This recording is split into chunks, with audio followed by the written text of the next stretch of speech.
ഈശ്വരനും പ്രിയപ്പെട്ടവരെ, തിരുവിഷ്ടം മീഡിയയിലേക്ക് സ്വാഗതം. എവർക്കും ഈശ്വര കൃപയും സമാധാനവും. മാർപ്പാപ്പ രോഗാവസ്ഥയിലാണ്. സഭയൊന്നാകെ മാർപ്പാപ്പയ്ക്ക് വേണ്ടി പ്രാർത്ഥിക്കുന്ന നാളുകളാണ്. 3 തരം കാര്യങ്ങളാണ് നമുക്ക് ഈ കാലഘട്ടത്തിൽ കാണാൻ പറ്റുക. ഒന്ന്, മാർപ്പാപ്പയ്ക്ക് വേണ്ടി തീക്ഷ്ണമായിട്ട് പ്രാർത്ഥിക്കുന്നവർ പ്രാർത്ഥനാ സഹായം ആവശ്യപ്പെട്ടുള്ള സന്ദേശങ്ങൾ അവയൊക്കെ ഉയരുന്നുണ്ട്. അതോടൊപ്പം നിങ്ങൾക്ക് അത്ഭുത രോഗശാന്തി ഉപയോഗിച്ച് മാർപ്പാപ്പയെ സുഖപ്പെടുത്തിക്കൂടെ എന്ന ചോദ്യമുണ്ട്. അതേപോലെ തന്നെ മാർപ്പാപ്പ മരിച്ചാൽ എന്തു ചെയ്യണമെന്നതിനെ സംബന്ധിച്ച ചർച്ചകൾ സുവിശേഷ ചാനലുകൾ തന്നെ മുൻപോട്ട് വയ്ക്കുന്നു. ഒരുപക്ഷെ അവർ പ്രതീക്ഷിച്ചിരിക്കുക മാർപ്പാപ്പയുടെ ദേഹവിയോഗമായിരിക്കാം. അത്തരമൊരു അവസരത്തിന് വേണ്ടി ഒരുക്കി വെച്ച വാർത്തകളൊക്കെ സാമൂഹ്യ മാധ്യമങ്ങളിലൂടെ പ്രചരിക്കുന്നത് നമുക്ക് കാണാം. ഈ 3 കാര്യങ്ങളെക്കുറിച്ച് നമ്മൾ ചിന്തിക്കേണ്ടതുണ്ട്. ഒന്നാമത്, മാർപ്പാപ്പയ്ക്ക് വേണ്ടി പ്രാർത്ഥിക്കേണ്ടതുണ്ട്. നമ്മുടെ പരമാചാര്യനായ ദൈവത്തിന്റെ വികാരിയായ മാർപ്പാപ്പ ശാരീരികവും മാനസികവും ആത്മീയവുമായി സുസ്ഥിതിയിലായിരിക്കുക എന്നത് മക്കളെന്ന നിലയ്ക്ക് നമ്മുടെ ദൗത്യമാണ്. നമുക്ക് ഓരോരുത്തർക്കും വേണ്ടി ശുശ്രൂഷ ചെയ്യുന്ന മാർപ്പാപ്പ ആരോഗ്യവാനായിരിക്കണം, സൗഖ്യമുള്ളവനായിരിക്കണം എന്ന ആഗ്രഹവും അതിനുവേണ്ടിയുള്ള പ്രാർത്ഥനയും തീർച്ചയായും അവഗണിക്കപ്പെടാവുന്നതല്ല. ഈ കാലഘട്ടത്തിൽ ലോകത്തെ സഭയാകുന്ന കണ്ണാടിയിലൂടെ നോക്കിക്കാണാനും ലോകത്തിന് മുൻപിൽ സഭയുടെ പരിവർത്തനോന്മുഖമായ മുഖം വെളിപ്പെടുത്താനും കാരുണ്യത്തിന്റെയും സ്നേഹത്തിന്റെയും സന്ദേശം, സാഹോദര്യത്തിന്റെ സന്ദേശം ലോകം മുഴുവൻ എത്തിക്കാനും യത്നിക്കുന്ന ആളാണ് മാർപ്പാപ്പ. കാലഘട്ടത്തിന്റെ ആവശ്യമാണ് മാർപ്പാപ്പയുടെ ഓരോ പ്രവർത്തനവും നമുക്ക് കാണാം. അത്തരത്തിൽ മാർപ്പാപ്പയ്ക്ക് വേണ്ടി പ്രാർത്ഥിക്കുന്നത് ഏറ്റവും യോജിച്ച കാര്യമാണ്. അടിമകളുടെ അടിമയെന്ന് സ്വയം വിശേഷിപ്പിക്കുന്ന മാർപ്പാപ്പ നമുക്ക് ഓരോരുത്തർക്കും വേണ്ടി ശുശ്രൂഷ ചെയ്യുന്നയാളാണ് എന്ന നിലയ്ക്ക് കൂടി ഈ പ്രാർത്ഥന ആവശ്യമുള്ളതായിട്ട് വരും. അതുകൊണ്ട് നമ്മുടെ പ്രാർത്ഥനകളിൽ മാർപ്പാപ്പയെ നിരന്തരം സ്മരിക്കണം. അതിപ്പോൾ രോഗാവസ്ഥയിൽ മാത്രമല്ല, മാർപ്പാപ്പയുടെ ജീവിതത്തിലാകെ ദൈവിക ഇടപെടൽ ഉണ്ടാകാനും നിരന്തരം ദൈവത്താൽ നയിക്കപ്പെടാനും അങ്ങനെ ലോകത്തിന് മുൻപിൽ ക്രിസ്തു സന്ദേശത്തെ ഏറ്റവും ഭംഗിയായി അവതരിപ്പിക്കാൻ മാർപ്പാപ്പയ്ക്ക് കഴിയേണ്ടതിനും വേണ്ടി നമ്മൾ പ്രാർത്ഥിക്കേണ്ടതുണ്ട്. ഇനി രണ്ടാമത്തെ ഘട്ടത്തിൽ ഇത്തരമൊരു സാഹചര്യത്തെ മുതലെടുത്തുകൊണ്ട് വരുന്ന വാർത്തകളാണ്. അതിലൊരു പ്രധാനപ്പെട്ട കാര്യം ഇതാണ്: നിങ്ങൾക്ക് രോഗശാന്തി വിദഗ്ധരെ വിട്ട് മാർപ്പാപ്പയെ സുഖപ്പെടുത്തിക്കൂടെ? ചില ധ്യാന കേന്ദ്രങ്ങളുടെയും ചില വചനപ്രഘോഷകരുടെയൊക്കെ പേരൊക്കെ പറഞ്ഞുകൊണ്ട് തന്നെയാണ് ഇത്തരം ചോദ്യങ്ങൾ വരുന്നത്. പൊതുബോധത്തിനകത്ത് ഇത്തരമൊരു ചോദ്യം ഉണ്ടാകുന്നതിനെ നമുക്ക് നിരാകരിക്കാനാവില്ല. കാരണം രോഗശാന്തി ഒരു പ്രധാനപ്പെട്ട കാര്യമായി പരിഗണിക്കപ്പെടുന്ന നാളുകളാണ്. സഭയുടെ രോഗത്തെ സംബന്ധിച്ചും രോഗശാന്തിയെ സംബന്ധിച്ചുമുള്ള ധാരണകൾ എന്താണെന്ന് വേണ്ടും വിധം മനസ്സിലാക്കാതെ നമ്മുടെ പ്രഘോഷണ വേദികളിലാകെ അത്ഭുതങ്ങളിലൂടെയും അടയാളങ്ങളിലൂടെയും രോഗങ്ങൾ സുഖപ്പെടുത്തുന്നു എന്ന കാര്യങ്ങൾ പ്രചരിപ്പിക്കപ്പെടുന്നു. അതോടൊപ്പം തന്നെ സാക്ഷ്യങ്ങളായി നിരവധി സന്ദേശങ്ങൾ സാമൂഹ്യ മാധ്യമങ്ങളിലൂടെ വരുന്നു. ഈ ഉപ്പ് കഴിച്ചാൽ, ഈ ഒലിവ് ഓയിൽ കഴിച്ചാൽ നിങ്ങൾ സുഖപ്പെടുമെന്ന് പറയുന്നു. തലയിൽ കൈവച്ച് വേദികളിൽ ആളുകളെ സുഖപ്പെടുത്തുന്ന മാന്ത്രിക പ്രയോഗങ്ങൾ നടമാടുന്നു. ഇത്തരമൊരു സാഹചര്യത്തിൽ സാധാരണ പൊതുബോധത്തിനകത്ത് ഉന്നയിക്കപ്പെടാവുന്ന ഒരു ചോദ്യമാണ്: ഇങ്ങനെയൊക്കെ നിങ്ങൾക്ക് കഴിവുണ്ടെങ്കിൽ നിങ്ങളുടെ ഏറ്റവും പ്രിയപ്പെട്ടവനായ മാർപ്പാപ്പയെ ഇങ്ങനെ സുഖപ്പെടുത്തിക്കൂടെ? യഥാർത്ഥത്തിൽ രോഗത്തെ സംബന്ധിച്ചും രോഗ ശുശ്രൂഷയെ സംബന്ധിച്ചും രോഗി പരിപാലനത്തെ സംബന്ധിച്ചും സഭയുടെ നിലപാട് എന്താണ് എന്ന് മനസ്സിലാക്കാതെയും വിശുദ്ധ ഗ്രന്ഥം എന്താണ് നമ്മോട് പറയുന്നതെന്ന് മനസ്സിലാക്കാതെയുമാണ് പലപ്പോഴും നമ്മൾ വിശ്വാസ വഴിയിൽ ചരിക്കുന്നത്. അത്തരത്തിലുള്ള നമ്മുടെ നീക്കങ്ങളാണ് ഈ ചോദ്യം ചെയ്യപ്പെടാൻ ഇടയാവുന്ന സാഹചര്യം ഒരുക്കുന്നത്. ചോദ്യം ചോദിക്കുന്നവരുടെ ദുഷ്ടലാക്കോ ഉദ്ദേശശുദ്ധിയോ നമ്മോട് ചർച്ച ചെയ്യേണ്ട വിഷയമല്ല. ലോകം അങ്ങനെ ചോദിക്കുന്നുവെങ്കിൽ ആ ചോദ്യം ഉന്നയിക്കപ്പെടാൻ ഇടയാകും വിധമുള്ളൊരു കളം നമ്മൾ ഒരുക്കുന്നുണ്ട് എന്നുള്ള കാര്യം ഓർക്കണം. രോഗശാന്തിയാണ് പ്രധാനപ്പെട്ടതെന്ന് കരുതുന്ന അസ്ഥിരോഗ വിദഗ്ധന്മാരും അത്ഭുത പ്രവർത്തകരും ലോകത്താകെ സുവിശേഷത്തിന്റെ പേരിൽ നടത്തിക്കൊണ്ടിരിക്കുന്ന നടപടികളാണ് ഈ ചോദ്യം ചെയ്യപ്പെടലിന് കളമൊരുക്കുന്നത്. അത് നാം അവഗണിച്ചുകൂടാ.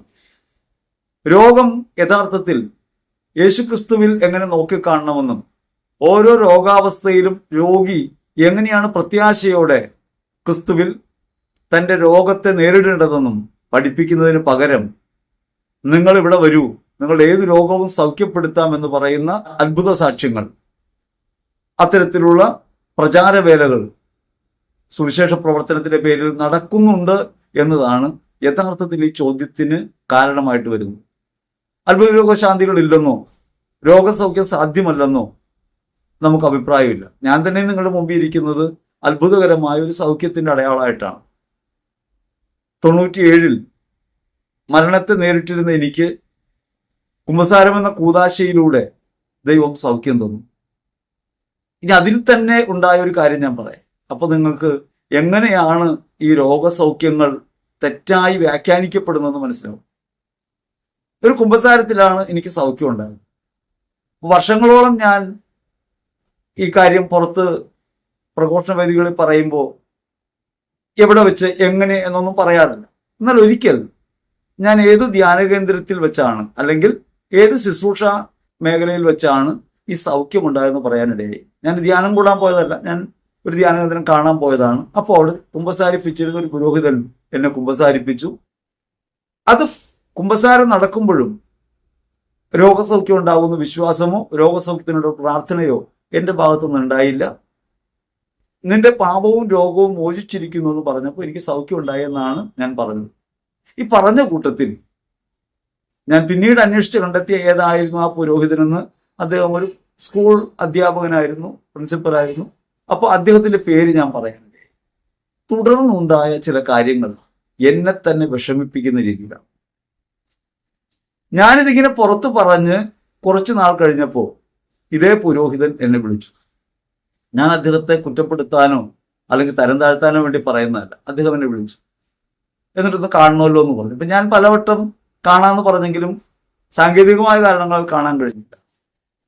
അപ്പൊ ഒരിക്കൽ അദ്ദേഹം എന്നോട് പറഞ്ഞു, ഞാൻ എത്ര പ്രാർത്ഥിച്ചിട്ടാണ് നിനക്ക് സൗഖ്യം ഉണ്ടായത് നിനക്കറിയാമോ?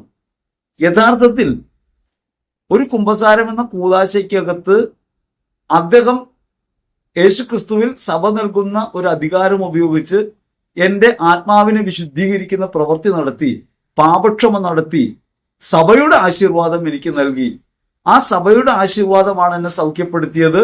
ക്രിസ്തുവിൽ നിന്നാണ് ഈ സൗഖ്യം എന്ന് പറയുന്നതിന് പകരം അദ്ദേഹം പല വേദികളിലും എന്റെ പേര് പറഞ്ഞിട്ട് എന്നെ പറഞ്ഞു, അത്ഭുതകരമായിട്ട് ഞാൻ സുഖപ്പെടുത്തിയെന്ന്. അത് ഞാൻ എത്രയേറെ അധ്വാനിച്ചിട്ടുണ്ട്, പ്രാർത്ഥിച്ചിട്ടുണ്ട് അതിനു വേണ്ടി എന്ന് വരെ പറയാൻ ഒരു മടിയും കാണിച്ചില്ല. ഒരു കൂദാശയിൽ ഉണ്ടായ ഒരു സൗഖ്യത്തെ ഏറ്റു പറഞ്ഞപ്പോ അതിന് ഉടമാവകാശി ഉണ്ടാകുകയാണ്. അത് അത്ഭുത പ്രവർത്തകനായിട്ട് സ്വയം അവതരിപ്പിക്കാനുള്ള കാരണമാക്കി മാറ്റുക. ഇതേപോലെ ധ്യാന കേന്ദ്രങ്ങളിലും ശുശ്രൂഷാ കേന്ദ്രങ്ങളിലും ഒക്കെ വചനം കേൾക്കുമ്പോൾ അത്ഭുത രോഗശാന്തികൾ സംഭവിക്കാറുണ്ട്. അത് പലതരത്തിലാണ്. ഒന്ന്, വചനം കേൾക്കുമ്പോഴാകാം. വചനം നൽകുന്ന സൗഖ്യമുണ്ട്. മാനസികമായി ആന്തരിക സൗഖ്യത്തിന്റെ മേഖലയിൽ എവിടെയെങ്കിലുമൊക്കെ കുറവുള്ളവർക്ക് സൗഖ്യം ഉണ്ടാകാം. ഇനി ഒരടയാളമായിട്ട് അവിശ്വാസികൾക്കിടയിൽ ഒരടയാളമായിട്ട് സൗഖ്യം ഉണ്ടാകാം. ഒരു ധ്യാന കേന്ദ്രത്തിലുണ്ടായ സംഭവം ഞാൻ പറയാം. അദ്ദേഹം ഇപ്പം ജീവിച്ചിരിപ്പില്ലാത്തതുകൊണ്ട് അദ്ദേഹത്തിന്റെ പേരും പറയാം. അഗസ്റ്റിൻ ജെ പള്ളിക്കുന്നൻ അച്ഛനാണ്. അച്ഛന്റെ ഒരു ധ്യാനം നടക്കുന്ന സമയത്ത് അദ്ദേഹം നേരിട്ട് എന്നോട് പങ്കുവച്ചതാണ്. ഒരു ധ്യാനാവസരത്തിൽ അദ്ദേഹം രോഗികൾക്ക് വേണ്ടി പ്രാർത്ഥിക്കുന്ന സമയത്ത് ഒരാൾ മാത്രം ഒട്ടും ശ്രദ്ധയില്ലാതിരിക്കുന്നു. അപ്പൊ ഈ ചേട്ടൻ ഇങ്ങനെ ഇരിക്കുന്ന കണ്ടിട്ട് ചേട്ടനോട് ചോദിച്ചു, എന്താണ് താങ്കളുടെ പ്രശ്നം? അപ്പൊ അദ്ദേഹം പറഞ്ഞു, എനിക്ക് മൂലക്കുരുവാണ്. താൻ പ്രാർത്ഥിക്കും സുഖപ്പെടുമെന്ന് പറഞ്ഞു. എന്നിട്ട് ഈശോയുടെ മുഖത്തേക്ക് നോക്കാൻ പറഞ്ഞു. അദ്ദേഹം നോക്കി. എന്നിട്ട് താൻ ഇപ്പൊ സുഖപ്പെട്ടിരിക്കുന്നു, ധൈര്യമായിട്ട് പോയിക്കോളാൻ പറഞ്ഞു.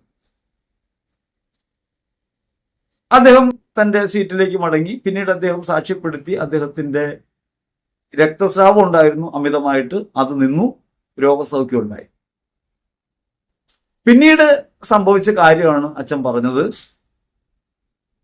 ആ ധ്യാന കേന്ദ്രത്തിൽ ധ്യാനം കൂടിയിരുന്ന കുറെ ചെറുപ്പക്കാർ ഈ ധ്യാനാവസരത്തിൽ ഈ മനുഷ്യന്റെ രോഗത്തെ സംബന്ധിച്ച് അറിയാവുന്നവർ, ഇയാൾ സുഖപ്പെട്ടാൽ വിശ്വസിക്കാം എന്ന് മനസ്സിൽ കരുതിയിരുന്നവരുണ്ടായി. ഒരു വ്യക്തിക്ക് സൗഖ്യം ഉണ്ടാകുന്നത് അയാൾക്ക് വേണ്ടിയല്ല. വിശ്വാസം പ്രഘോഷിക്കുമ്പോൾ, വചനം പ്രഘോഷിക്കുമ്പോൾ വചനം സ്ഥിരീകരിക്കാൻ കർത്താവ് അത്ഭുതങ്ങളും അടയാളങ്ങളും ചെയ്യാം. അതെപ്പോഴും വേണമെന്ന് വാശി പിടിക്കാനോ, അതാണ് സ്പെഷ്യലൈസേഷൻ, ഇങ്ങനെ വന്നാൽ, എൻ്റെ അടുത്ത് വന്നാൽ, ഞാൻ പ്രാർത്ഥിച്ചാൽ, ഈ ശുശ്രൂഷ കേന്ദ്രത്തിൽ വന്നാൽ സൗഖ്യം ഉണ്ടാവുമെന്ന് പറയുന്നതിൽ യാതൊരു അർത്ഥമില്ല. അതെവിടെ വെച്ചും ആകാം. നമ്മൾ മനസ്സിലാക്കേണ്ട ഒരു കാര്യം, ദൈവം ഇടപെടുന്നു, അത്ഭുതങ്ങൾ സംഭവിക്കുന്നു.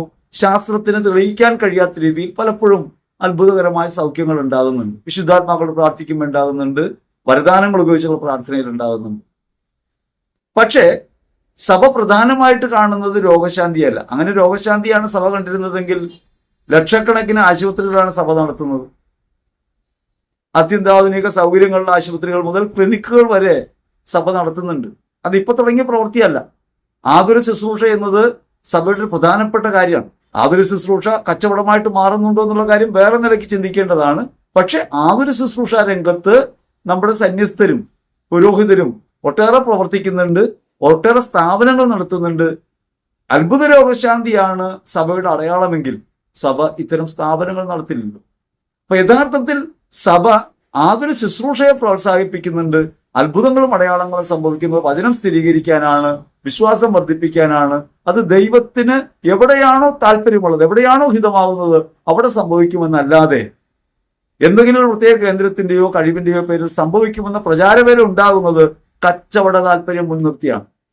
എന്തിനാണ് നിരന്തരം വീഡിയോകളായിട്ടും സാമൂഹ്യ മാധ്യമങ്ങളിലൂടെ സന്ദേശങ്ങളായിട്ടും ഒക്കെ ഈ രോഗശാന്തിയെ പ്രചരിപ്പിക്കുന്നത്? ആ പ്രചരിപ്പിക്കുന്ന പലതും അബദ്ധങ്ങളാണെന്ന് നമുക്കറിയാം. പറയുന്നതൊന്നും ന്യായമുള്ള കാര്യങ്ങളല്ലെന്നറിയാം. അങ്ങനെ എക്സാഗറേറ്റ് ചെയ്ത് പൊലിപ്പിച്ച് ഇതൊക്കെ പറഞ്ഞ് ഉദ്ഘോഷിക്കുന്നതിനാ? യേശുക്രിസ്തുവിനെ ഉദ്ഘോഷിക്കുന്നതിന് പകരം രോഗശാന്തിയെ പ്രധാനമായിട്ട് കരുതുന്നു. ഓരോ രോഗാവസ്ഥയും ദൈവം നൽകുന്ന സവിശേഷമായ ഒരു അനുഗ്രഹമാണ്. രോഗാവസ്ഥയിൽ മനുഷ്യൻ അവന്റെ മനസ്സിന്റെയും ശരീരത്തിന്റെയും എല്ലാ ബലങ്ങളും ക്ഷയിച്ച് കർത്താവിൽ പ്രത്യാശ വയ്ക്കുകയും തന്നെ തന്നെ പരിശോധിക്കുകയും ജീവിതത്തെ നവീകരിക്കുകയും ചെയ്യും. ഒരു രോഗാവസ്ഥയും പാഴായി പോയിട്ടില്ല ലോകത്ത്. ഇനി വിശുദ്ധാത്മാക്കൾ അനേകർ കഠിനമായ രോഗപീഠകൾ സഹിച്ച് മരിച്ചവരാണ്. അൽഫോൻസാമയടക്കം, കൊച്ചുറസി അടക്കം, ഫാദർ ഡാമിയൻ അടക്കം നമുക്കറിയാവുന്ന നിരവധിയായ വിശുദ്ധാത്മാക്കൾ ഈ രോഗത്തിൽ നിന്ന് മുക്തി നേടാൻ വേണ്ടിയല്ല. രോഗം യഥാർത്ഥത്തിൽ ദൈവമഹത്വം വെളിപ്പെടാനുള്ള അവസരമാണെന്ന് ലാസറിന്റെ കാര്യത്തിൽ കർത്താവ് പറയുന്നുണ്ട്. യോഹന്നാന്റെ സുവിശേഷത്തിൽ 11-ാം അധ്യായത്തിൽ ലാസറിനെ ഉയർപ്പിക്കാൻ പോകുന്നതിന് മുമ്പ് ഈ രോഗം മരണത്തിൽ കലാശിക്കാനുള്ളതല്ല, മറിച്ച് ദൈവത്തിന്റെ മഹത്വം വെളിപ്പെടാനുള്ളതാണ്. ദൈവത്തിന്റെ മഹത്വം വെളിപ്പെടാനാണ് രോഗാവസ്ഥ എന്നറിയണം. രോഗാവസ്ഥ അവനവനെ തിരിച്ചറിയാനാണെന്നറിയണം. രോഗാവസ്ഥ ക്രിസ്തുവിനോടൊന്നിച്ച് സഹനത്തിൽ ഭാഗഭാഗിത്വം വഹിക്കാനാണെന്നറിയണം. ഇങ്ങനെ തിരിച്ചറിയാൻ നമുക്ക് കഴിയേണ്ടതുണ്ട്. രോഗശാന്തിക്ക് വേണ്ടി നമ്മൾ പ്രാർത്ഥിക്കും. സ്വാഭാവികമായും ഒരു രോഗം ഉണ്ടാകുമ്പോൾ രോഗം മാറിക്കിട്ടാൻ വേണ്ടി ആർക്കാണ് ആഗ്രഹമില്ലാത്തത്? ജീവൻ നിലനിർത്താൻ ആരാണ് ആഗ്രഹിക്കാത്തത്? രോഗാവസ്ഥയെ മറികടക്കണം. സാമ്പത്തികമായ ബുദ്ധിമുട്ടുകൾ, ഭാരങ്ങൾ, പ്രയാസങ്ങളൊക്കെ അനുഭവിക്കുന്ന സമയത്ത് കർത്താവെ ഇതൊന്ന് മാറ്റിത്തരണമെന്ന് പ്രാർത്ഥിക്കും. അങ്ങനെ പ്രാർത്ഥിക്കാൻ നാം ദൈവസന്നിധിയിലേക്ക് അണയുമ്പോൾ ദൈവം നമുക്ക് കാട്ടിത്തരുന്നത് മുറിവേറ്റൊരുവനെയാണ്, വേദന അനുഭവിക്കുന്ന ഒരുവനെയാണ്, ക്രൂശിതനായ ഒരുവനെയാണ്. അവൻ നമ്മുടെ പാപങ്ങൾക്ക് പരിഹാര ബലിയാണ്. അവന്റെ മുറിവിനാൽ നാം സൗഖ്യം പ്രാപിച്ചിരിക്കുന്നു. യഥാർത്ഥ സൗഖ്യം രോഗമെന്ന ഭയത്തിൽ നിന്നും, രോഗമെന്ന സങ്കടത്തിൽ നിന്നുമുള്ള വിമോചനമാണ്, നിരാശയിൽ നിന്നുള്ള വിമോചനമാണ്. ശരീരം സുഖവാസ കേന്ദ്രമായിട്ടല്ല ദൈവം തന്നിട്ടുള്ളത്. സുഖിക്കാനുള്ള ആയുധമല്ല ശരീരം. ശരീരം സഹിക്കാനും കൂടിയുള്ളതാണ്. ശരീര മനസ്സുകൾ ഈ ഭൂമിയിൽ ദൈവത്തെ അനുഭവിക്കാനും ജീവിതത്തിന്റെ ഓരോ സന്ദർഭങ്ങളിലും ദൈവോന്മുഖരാകാനും വേണ്ടിയുള്ളതാണ്. ജീവിതത്തിൽ സഹനങ്ങൾ യഥാർത്ഥത്തിൽ നന്മ പ്രദാനം ചെയ്യുന്നുണ്ട് എന്ന കാര്യം സഭ പഠിപ്പിക്കുന്നു. അത് ഈ വേദികളിൽ പ്രഘോഷിക്കപ്പെടുന്നില്ല. അത്ഭുത രോഗശാന്തിയാണ് പ്രധാനമെന്ന് വരുന്നു. ദൈവം എന്തും ചോദിച്ചാൽ തരുന്നവനാണെന്ന് വരുന്നു. ഇങ്ങനെ വ്യാമോഹം ജനിപ്പിക്കുന്ന സംവിധാനങ്ങൾ നിലനിൽക്കുന്നത് കൊണ്ടാണ് ജനങ്ങൾ ചോദിക്കുന്നത്, നിങ്ങൾക്ക് നിങ്ങളുടെ മാർപ്പാപ്പയെ പ്രാർത്ഥിച്ചു സുഖപ്പെടുത്തിക്കൂടെ? യേശു കുരിശിൽ കിടന്നപ്പോൾ ഇതേ ചോദ്യം ഉണ്ടായല്ലോ. നീ ദൈവപുത്രനാണെങ്കിൽ കുരിശിൽ നിന്ന് താഴെ ഇറങ്ങുക. ഒരു കള്ളം പറഞ്ഞത് അങ്ങനെയാണ്. നീ ദൈവപുത്രനാണെങ്കിൽ താഴേക്ക് ഇറങ്ങുക, നിന്നെ തന്നെ രക്ഷിക്കുക, എന്നിട്ട് ഞങ്ങളെ രക്ഷിക്കുക. രോഗാവസ്ഥയിൽ നിന്ന് രക്ഷപ്പെടാനല്ല യഥാർത്ഥത്തിൽ രോഗാവസ്ഥകളിൽ നമ്മൾ പ്രാർത്ഥിക്കേണ്ടത് പോലും. ദൈവം തന്ന സൗഖ്യാനുഭവം എനിക്ക് അനുഭവമാക്കണമേ. 1 പത്രോസ് 2:24 അവന്റെ മുറിവിനാൽ നിങ്ങൾ സൗഖ്യപ്പെട്ടു എന്ന വചനം എനിക്ക് അനുഭവമാക്കണമേ. രോഗസൗഖ്യം യഥാർത്ഥത്തിൽ രോഗം മാറുന്ന മാത്രമാണോ? വിശുദ്ധ അൽഫോൻസയുടെ രോഗം യഥാർത്ഥത്തിൽ ദൈവമഹത്വം വെളിപ്പെടാണ്. ആ രോഗം മാറുന്നില്ല, പക്ഷേ അവൾ അതിലൂടെ ദൈവത്തെ അനുഭവിക്കുന്നു. അപ്പൊ ജീവിതത്തിലെ ഏത് സന്ദർഭത്തിലും ക്രിസ്തുവിനോടൊന്നായിരിക്കാനാണ് സഭ പഠിപ്പിക്കുന്നത്. അതല്ലാതെ അത്ഭുത രോഗശാന്തി അല്ല. സഭയുടെ മുഖമുദ്രയല്ല അത്ഭുത രോഗശാന്തി. പ്രൊട്ടസ്റ്റന്റ് ആവിർഭാവത്തോടെ വന്ന കൺവെൻഷനുകളിലും കൂട്ടായ്മകളിലും ഇത്തരം അടയാളങ്ങൾ പ്രവർത്തിക്കുന്നതാണ് വിശ്വാസത്തിന്റെ പ്രത്യക്ഷമായ അടയാളങ്ങളെന്ന് തെറ്റിദ്ധരിപ്പിക്കപ്പെട്ടു. ആ തെറ്റിദ്ധാരണയ്ക്കകത്ത് സഭയിലെ ഒരു വിഭാഗം കുടുങ്ങിപ്പോയിട്ടുണ്ട്. കരിസ്മാറ്റിക് ശുശ്രൂഷകളിൽ പ്രധാനമായിട്ടും ഇത്തരം രോഗശാന്തികൾ പ്രധാനപ്പെട്ടതായി ചർച്ച ചെയ്യപ്പെട്ടു. ഒരിക്കലും സ്റ്റേജിൽ കയറ്റി ആളുകളെ സൗഖ്യപ്പെടുത്തുന്ന പരിപാടി ചെയ്യരുതെന്ന് പറയുന്നവർ തന്നെ സ്റ്റേജിൽ ആളെ കയറ്റി കൈവച്ച് പ്രാർത്ഥനാ കൂട്ടായ്മയുടെ ആളുകളുടെ മധ്യ വെച്ച് സുഖപ്പെടുത്തുന്നതായി അടയാളങ്ങൾ പറയാൻ തുടങ്ങി. ഒരുപക്ഷെ അത്തരം അടയാളങ്ങൾ ഉണ്ടായിട്ടുണ്ടാവും. രോഗശാന്തി എന്ന് പറയുന്നത് എല്ലാവർക്കും എപ്പോഴും കൊടുക്കാൻ പറ്റുന്ന കാര്യമല്ല, അല്ലെങ്കിൽ എല്ലാവർക്കും കൊടുക്കാൻ വേണ്ടിയുള്ള കാര്യമല്ല, ഒരു അടയാളമായി സംഭവിക്കുന്ന കാര്യമാണ്. രോഗികളെയൊക്കെ സുഖപ്പെടുത്താനായിട്ട് ഒരു രോഗശാന്തി വിദഗ്ധൻ ലോകത്തുണ്ടായിട്ടില്ല. ക്രിസ്തു പോലും 38 വർഷമായി ബത്സേദ കുളക്കരയിൽ കിടക്കുന്ന ഒരു തളർവാദ രോഗി സുഖപ്പെടുത്തുമ്പോൾ അവിടെയുള്ള രോഗികളാകെ സുഖപ്പെടുത്തുന്നില്ല. ക്രിസ്തു രോഗികളെ സുഖപ്പെടുത്തിയത് താൻ ശരീരത്തിന് മേൽ അധികാരമുള്ളവനാണെന്ന് പറയാനാണ്. അങ്ങനെ നിന്നെ വിമോചിപ്പിക്കാൻ കഴിവുള്ളവനാണ് ഞാൻ, എൻ്റെ ശരീരത്തെ ഈ കുരിശിൽ അർപ്പിച്ച് പൂർണ്ണമായ വിമോചനം നൽകുമെന്നതിന്റെ സൂചനയായിട്ടാണ് രോഗശാന്തികൾ. അതല്ലാതെ ലോകത്തുള്ള മുഴുവൻ ആളുകളെ സുഖപ്പെടുത്തുക എന്ന അത്ഭുത പ്രവർത്തനമല്ല ക്രിസ്തുവിൽ നിറവേറിയത്.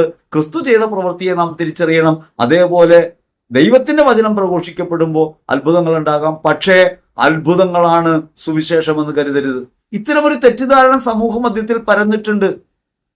ഉപ്പ് കഴിച്ച് സുഖപ്പെട്ടു, കാശുരൂപം വെച്ച് സുഖപ്പെട്ടു, പുസ്തകം വെച്ച് സുഖപ്പെട്ടു എന്നൊക്കെ പറയുന്ന വ്യാജ പ്രബോധനങ്ങൾ സഭാ സമൂഹത്തിനകത്ത് മാത്രമല്ല പൊതുബോധത്തിനകത്തേക്കും കൊണ്ടുവന്നിട്ടുള്ള സംശയങ്ങളാണ് ഇത്തരത്തിൽ ഉന്നയിക്കപ്പെടുന്നത്. അത് ആക്ഷേപിക്കാനായിട്ട് ഉന്നയിക്കുന്നതാണെങ്കിലും അത് സതുദ്ദേശത്തോടെയാണെങ്കിലും ഈ ചോദ്യത്തിന്റെ പിറകിലുള്ളത് ഇത്തരമൊരു കളമൊരുക്കൽ തന്നെയാണ് നമ്മൾ കാണണം. അതുകൊണ്ട് നമ്മൾ മനസ്സിലാക്കേണ്ട ഒരു കാര്യം, ഈ അത്ഭുത രോഗശാന്തികളുടെ പുറകെ, അത്ഭുതങ്ങളുടെയും അടയാളങ്ങളുടെയും പുറകെ ഉള്ള പരക്കം പാച്ചിൽ നാം അവസാനിപ്പിക്കണം.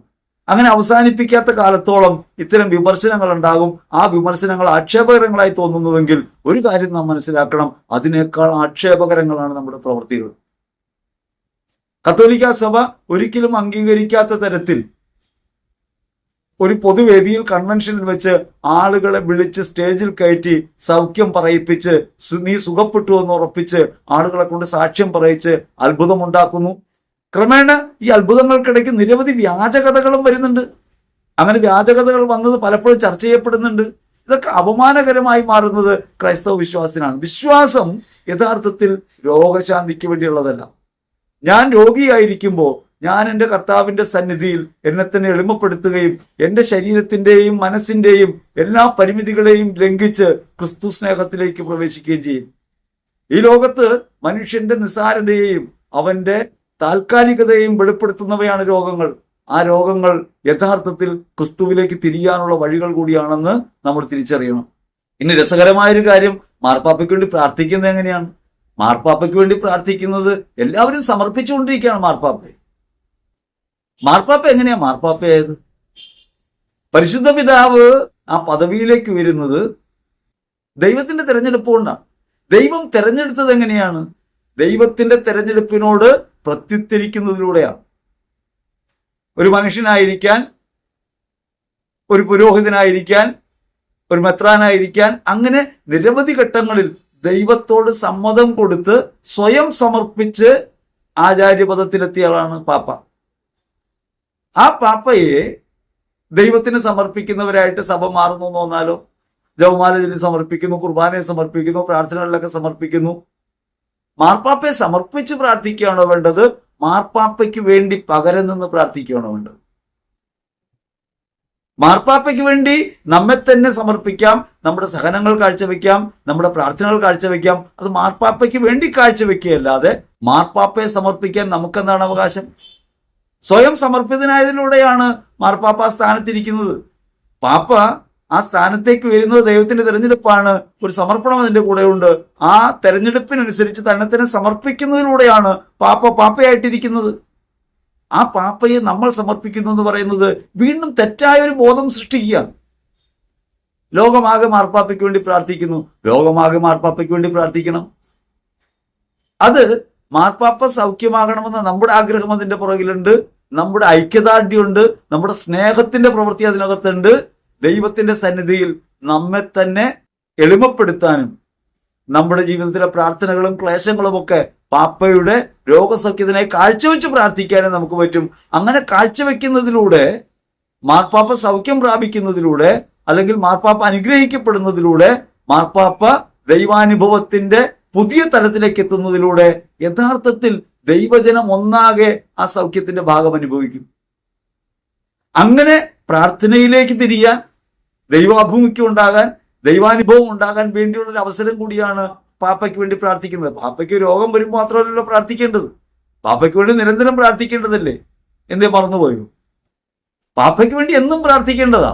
പക്ഷെ സമർപ്പിച്ചല്ല, അവനവനെ അല്ലാതെ മറ്റുള്ളവരെ സമർപ്പിക്കാൻ നമുക്കെന്താ അവകാശം? മാർപ്പാപ്പയെ മാർപ്പാപ്പ സമർപ്പിച്ചിട്ടുണ്ട്, അത് ദൈവം സ്വീകരിച്ചിട്ടുണ്ട്. മാർപ്പാപ്പയെ ദൈവം സ്വീകരിച്ചിട്ടുണ്ട്. മാർപ്പാപ്പ ദൈവത്തിന്റെ വികാരിയായിട്ടിരിപ്പുണ്ട്. മാർപ്പാപ്പയ്ക്ക് വേണ്ടി നമുക്ക് നമ്മെ സമർപ്പിക്കാനല്ലാതെ മാർപ്പാപ്പയെ സമർപ്പിച്ച് പ്രാർത്ഥിക്കുന്നത് പിന്നെയും പോഷ്കല്ലേ? ഇനി അത്ഭുതകരമായ സൗഖ്യം പ്രാപിക്കണമെന്നാണോ? ദൈവത്തിന്റെ ഹിതം നിറവേറാനും ദൈവം അദ്ദേഹത്തിന്റെ ജീവിതത്തിൽ ഇടപെടാനും ഇതൊരു അവസരമായി മാറണമെന്ന് പ്രാർത്ഥിക്കുന്നതിൽ എന്താണ് തെറ്റ്? അപ്പൊ അങ്ങനെ പ്രാർത്ഥിക്കുന്നത് അത്ഭുതകരമായ ഒരു രോഗശാന്തി എന്ന നിലയ്ക്കാണെങ്കിൽ പിന്നെ മാർപ്പാപ്പ ആശുപത്രി പോകേണ്ട കാര്യം എന്താ? മാർപ്പാപ്പ മാത്രമല്ല, നമ്മളെല്ലാവരും, ലോകത്തുള്ള എല്ലാവരും നമുക്ക് നൽകപ്പെട്ട അറിവും കഴിവും അനുസരിച്ച്, നാം നേടിയ മാനവ പുരോഗതി അനുസരിച്ച് ചികിത്സാരംഗത്ത് സൗഖ്യത്തിനായിട്ട് ശ്രമിക്കുന്നുണ്ട്. ആ ശ്രമങ്ങളൊന്നും പാടല്ല. ആ ശ്രമങ്ങളൊക്കെ മനുഷ്യന്റെ സഹകരണമുണ്ട്, ദൈവം നൽകി ഉൾവെളിച്ചമുണ്ട്, ദൈവം നൽകിയ അവസരങ്ങളുണ്ട്. അതിലൂടെയൊക്കെയാണ് അവിടെ എത്തിച്ചേരുക. അതുകൊണ്ട് നാം ഒരു കാര്യം മനസ്സിലാക്കേണ്ടത്, ശുശ്രൂഷകളിൽ ഇപ്രകാരം അബദ്ധങ്ങൾ വന്നുകൂടുമ്പോൾ പൊതുബോധത്തിന്റെ മുൻപിലാണ് ഇതെല്ലാം ആവിഷ്കരിക്കപ്പെടുന്നത്. ലോകം നമ്മെ കുറ്റം വിധിക്കുന്നുവെങ്കിൽ അല്ലെങ്കിൽ ആക്ഷേപിക്കുന്നുവെങ്കിൽ ലോകത്തെ ആക്ഷേപിക്കുകയോ കുറ്റപ്പെടുത്തുകയോ ചെയ്യല്ല വേണ്ടത്, വെല്ലുവിളിക്കുകയല്ല വേണ്ടത്. കാര്യം തിരിച്ചറിയണം, നമ്മുടെ ഭാഗത്ത് പിഴവുണ്ടാകുന്നുണ്ടോ എന്ന് പരിശോധിക്കണം. ഇവിടെ വരൂ, നിങ്ങളെ സൗഖ്യമാക്കി തരാം, അത്ഭുത രോഗശാന്തി ഇവിടെ നടക്കും എന്ന് പറയുന്ന അബദ്ധ പ്രബോധനങ്ങൾ അവസാനിപ്പിക്കണം. വചനം കേൾക്കാനും വചനം യഥാർത്ഥത്തിൽ നൽകുന്ന സൗഖ്യം അനുഭവിക്കാനുമാണ് ധ്യാനകേന്ദ്രങ്ങളിൽ പോകേണ്ടത്, അല്ലാതെ അത്ഭുതങ്ങൾ തേടിയല്ല. അത്ഭുതങ്ങൾ തേടി പോകുന്ന ആരും ക്രിസ്തുവിനെ അനുഭവിക്കില്ല, യേശുക്രിസ്തുവിനെ അനുഭവിക്കാൻ സാധ്യമല്ല. എന്റെ ജീവിതം ഞാൻ കർത്താവിന് അർപ്പിക്കുന്നു എന്ന് പറയാൻ, എന്റെ ഈ അവസ്ഥയിൽ, ഞാൻ ആയിരിക്കുന്ന അവസ്ഥയിൽ, എന്റെ ബലക്കുറവിൽ ഞാൻ എന്നെ തിരിച്ചറിയുന്നു, ഞാൻ നിന്റേതാണ് ദൈവമേ എന്ന് ഏറ്റുപറയാൻ കഴിയുമ്പോഴാണ് ഒരാൾ സൗഖ്യമുള്ളവനായിട്ട് മാറുക.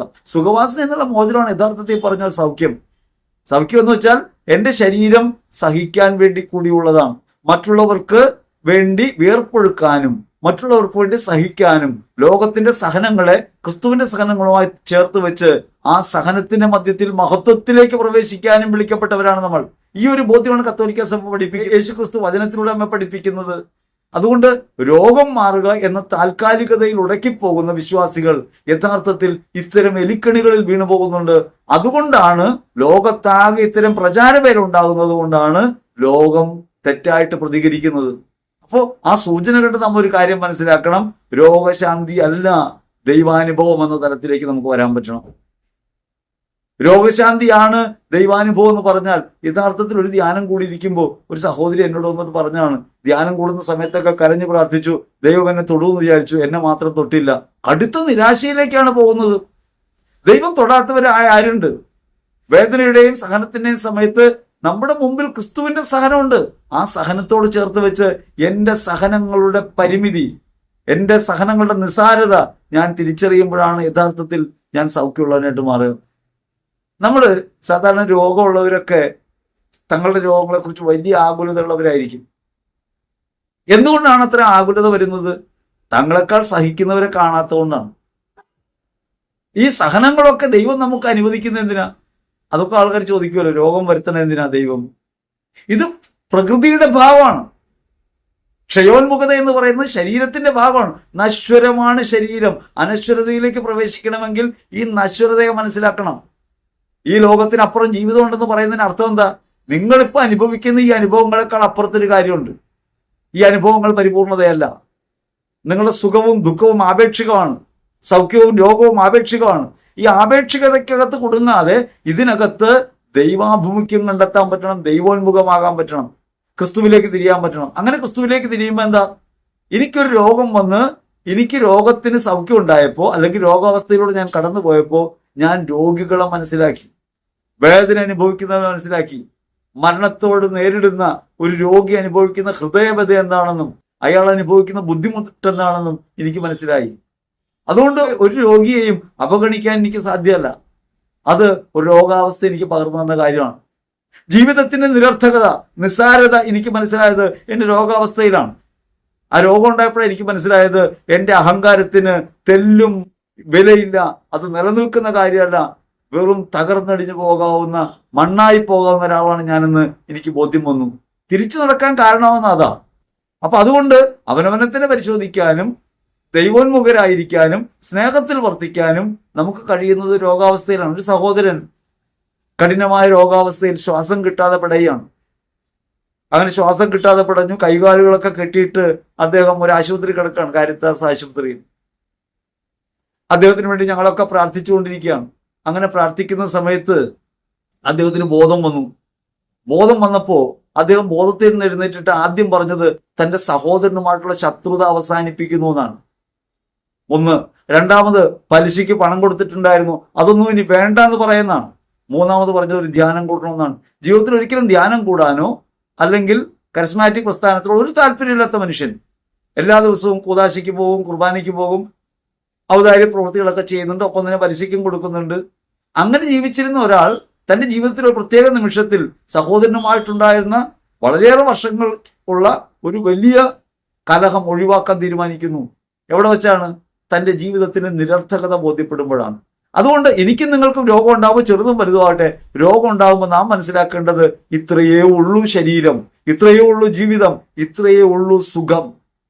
അത് തിരിച്ചറിയുകയും നമുക്ക് വേണ്ടി പീഡയേറ്റ ഒരുവനോട് നമ്മുടെ ജീവിതത്തെ ചേർത്ത് വെച്ച് വിശുദ്ധീകരിക്കാൻ അവസരമുണ്ടെന്ന് മനസ്സിലാക്കുകയും അവരെന്റെ വേദനയെ തിരിച്ചറിഞ്ഞ് അവന് വേണ്ടി ജീവിക്കാമെന്ന് ഹൃദയത്തിൽ ഉറയ്ക്കുകയും ഹൃദയ എളിമ ഉണ്ടാകുകയും ചെയ്യാണ് രോഗാവസ്ഥയിൽ. അതുകൊണ്ട് സഹനങ്ങളെയും രോഗങ്ങളെയൊക്കെ ഇങ്ങനെ കാണുന്നതിന് പകരം അതൊക്കെ മാറ്റിയെടുക്കാനുള്ള കുറുക്കു വഴിയായി പ്രാർത്ഥനയെ തെറ്റിദ്ധരിക്കുന്നതിലൂടെ യഥാർത്ഥത്തിൽ സംഭവിക്കുന്ന പിഴവാണ് ഇന്ന് ലോകം ഇപ്രകാരം ഒരു അഭിപ്രായം പറയാനിടയാക്കിയത്. ഞാനിത് പറയുമ്പോൾ ഇനി മറ്റൊരു കാര്യം കൂടി പറയണം. പലരും ഇത്തരമൊരു സാഹചര്യത്തിൽ പോലും പാപ്പം മാറുന്നതിനെ കുറിച്ച് ആലോചിച്ചുകൊണ്ടിരിക്കുക. നമ്മൾ ആലോചിക്കണം. ഒരു ഭാഗത്ത് പാപ്പയ്ക്ക് വേണ്ടി പ്രാർത്ഥിക്കുന്നു എന്ന് പറയുമ്പോൾ ഒരു ക്രൈസ്തവ ചാനൽ എന്ന് പറയുന്ന ചാനൽ അവരുടെ സന്ദേശത്തിനകത്ത് മാർപ്പാപ്പം മാറിയാൽ എന്തായിരിക്കും സ്ഥിതി? ഇത്തരമൊരു രോഗാവസ്ഥയിൽ ഒരാൾ കിടക്കുമ്പോൾ നമ്മൾ ആലോചിച്ച് നോക്കിയേ, അദ്ദേഹം മരണപ്പെട്ടാൽ, മാർപ്പാപ്പമാർ മരിക്കുമ്പോൾ എന്താണ് സഭ ചെയ്യുന്നതിനെ കുറിച്ച് ചർച്ച ചെയ്യാം. ഇതിന് വ്യംഗ്യാർത്ഥമുണ്ട്. നിങ്ങൾ ആലോചിച്ച് നോക്കിയേ, നമ്മുടെ വീട്ടിൽ നമ്മുടെ അപ്പനോ അമ്മയോ കടുത്ത രോഗശയ്യയിൽ കിടക്കണം.